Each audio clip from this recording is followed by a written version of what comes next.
seems very similar to Scientology and its presence sort of in Hollywood. Was the inspiration for the series? No, no. I understand the comparisons, and obviously people are very aware of Scientology. We're a show about actors in Hollywood that are trying to have a relationship. They fall in love. This guy's the face. My character, Kyle West, is the face of the Institute of the Higher Mind, which is a self-help organization. So there's going to be a lot of comparisons to whether it's Scientology or other actors that we've heard of that maybe were in an arranged relationship. But it's a completely unique story. Our characters are unique. They're not based on anybody. And I think those comparisons are okay because they'll bring people to our show. But once people watch the show, they'll forget about that stuff pretty quickly. Right. Yeah. And how did you prepare for the role? It seems like you had to be the charisma had to be especially palpable in this kind of a series. So it's interesting when an actor portrays an actor, right? So yeah, exactly. I relate to Kyle in the sense that I understand what it's like to be an actor, what it takes to hopefully have a successful career. Kyle's the biggest movie star in the world. I am not, but I've had a 15-year career, so I've been through a lot of different experiences that come to you or that come your way when you're an actor. And we're both, Kyle's from Oklahoma, I'm from Oklahoma. And he had a kind of a rough upbringing, so did I. So I'm very similar to him. Kyle uses those things from his past to get to some place emotionally as an actor. I do the same thing. But otherwise, I don't know what it's like to hop on a private jet and be able to fly anywhere you want. So that's what makes it fun to play. Kyle West is a guy on the movie set. He's a different guy with the girl. He's a different guy with his best friend. He's a different guy behind closed doors. He's all over the place. That's what's interesting for me. Great. Thank you so much for taking the time out to talk to me. Appreciate it. So this story seems to have this sort of kind of like a cult. I don't want to say really a cult, but there's sort of like this very mysterious sort of vibe about it. What do you think the inspiration was for the story behind it?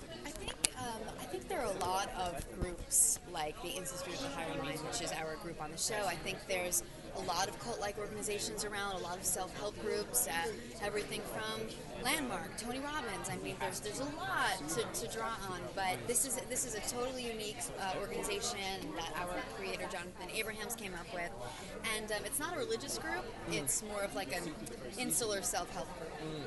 And so how did you prepare for a role that really does, create such emotional sort of a lot of scales of extreme uplift and extreme downturn?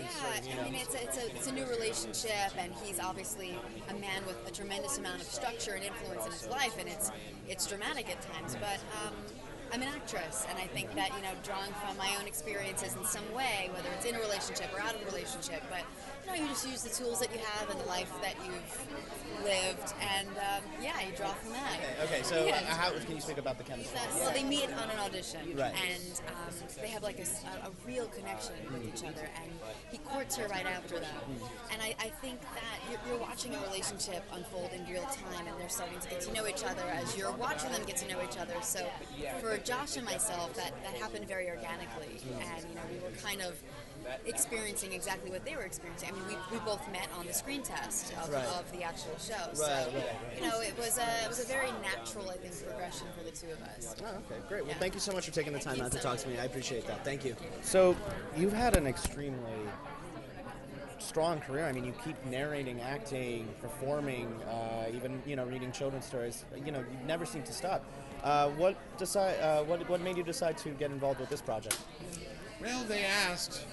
And they asked, and they pitched it to me, and I read the script, and it seemed hilarious to me. It made me laugh, and nothing is better than making people laugh. And it was a while since I'd done anything like this.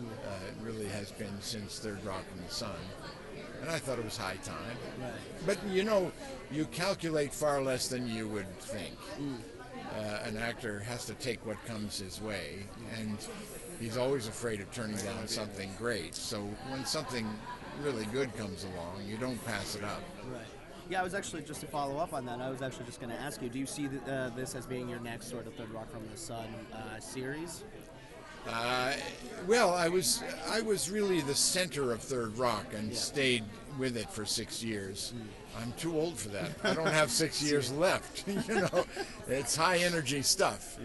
Besides which, it really is. The idea is a new case every year, and my case comes to a very satisfactory end. I won't tell you what it is, because the wonderful question that hangs over the series: did I do it or didn't I? Yeah. But dramatically, it's pitch perfect.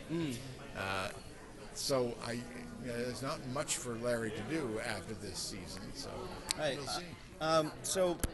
This goes off of this sort of single camera, hilarious new style of TV. I was wondering what's your biggest takeaway that fans should look out for this for your time on the series?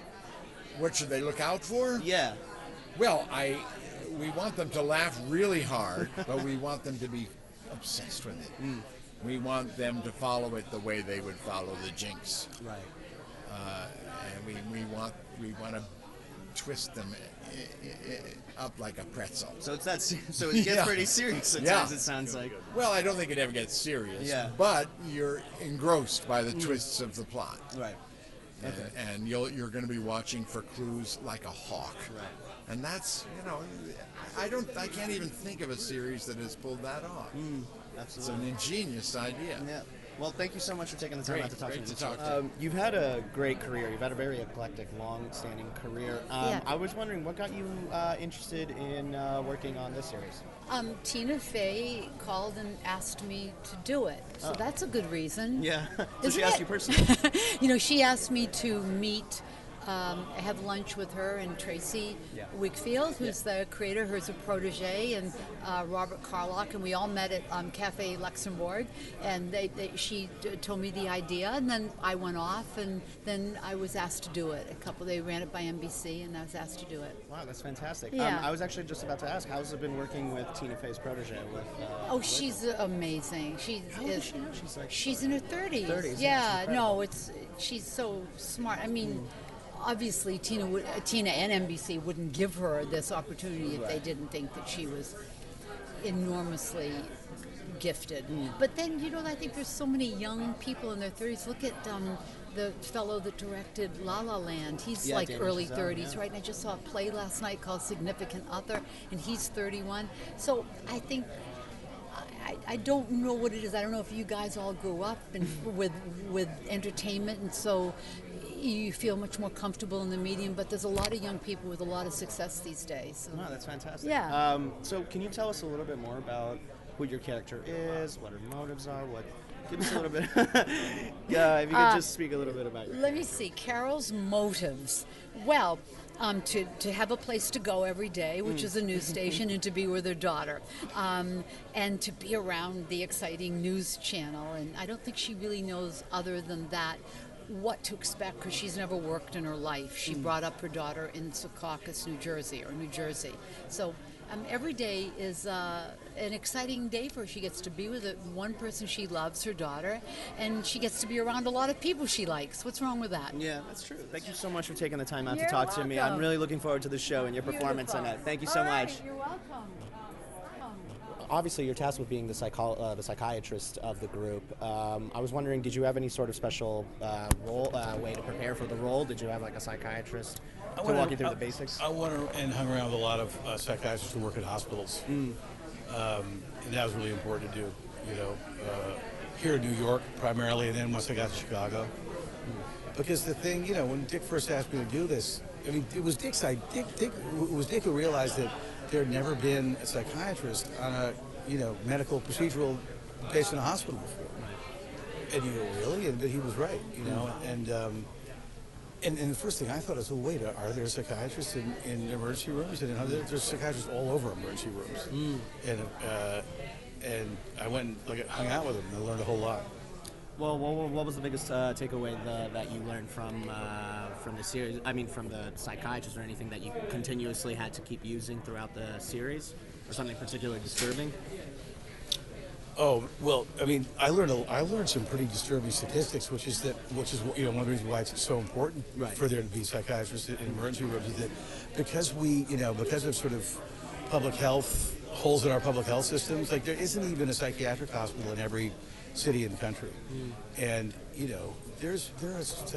so as a result, a huge percentage of people or rather an inappropriate percentage of people who walk into just regular general hospital emergency rooms are mental health patients, and some who know they are, and many who don't.